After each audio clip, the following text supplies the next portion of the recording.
नमस्कार. श्री सरस्वती भुवन शिक्षण संस्थेच्या युट्यूब चॅनलमध्ये आपले सर्वांचे सहर्ष स्वागत. इयत्ता 5वी परिसर अभ्यास भाग 1 घटक पदार्थ वस्तू आणि ऊर्जा. विद्यार्थी मित्रांनो, तुम्हाला माहीतच आहे की वस्तू आणि पदार्थ यामध्ये नेमका फरक काय आहे.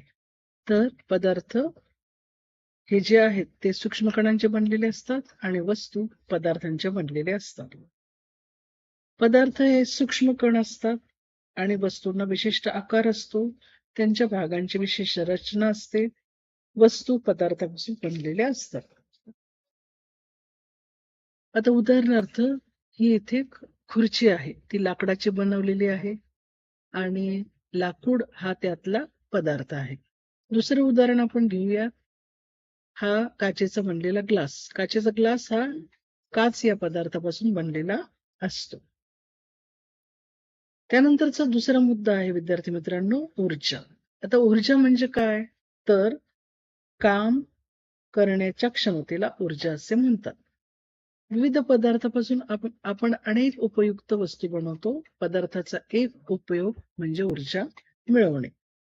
उदाहरणार्थ, वाहनांना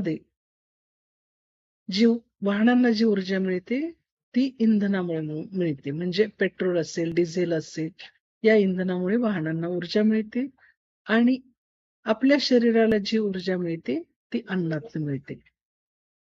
अन्नापासून आपण ऊर्जा मिळवतो. मोटार गाडीत पेट्रोल किंवा डिझेल यांचे ज्वलन झालं की ऊर्जा मुक्त होते आणि पेट्रोल संपलं की त्यांचं ज्वलन थांबतं. म्हणजे गाडीही थांबते. ज्वलनातून उष्णतेच्या स्वरूपात ऊर्जा मिळते. आपल्या शरीराला पण काही पदार्थांच्या ज्वलनातून ऊर्जा मिळत असते, हे आपण शिकलेलो आहोत. काम म्हणजे कार्य आणि कार्य करण्याच्या क्षमतेला ऊर्जा म्हणतात. उदाहरणार्थ, अनेक आपण यंत्र इंधनाचा उपयोग करून चालवता येतात. कोळसा, डिझेल, सीएनजी, एलपीजी, पेट्रोल या सर्व पदार्थापासून उष्णतेच्या रूपात ऊर्जा प्राप्त होते.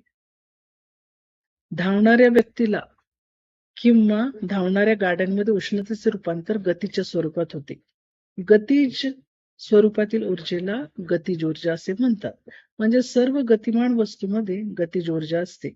उदाहरणार्थ, वाहत्या वाऱ्यामुळे पवनचक्की पाती फिरतात, शिडाच्या बोटी ज्या असतात, तसेच आकाशातील ढग इकडे तिकडे वाहत जातात.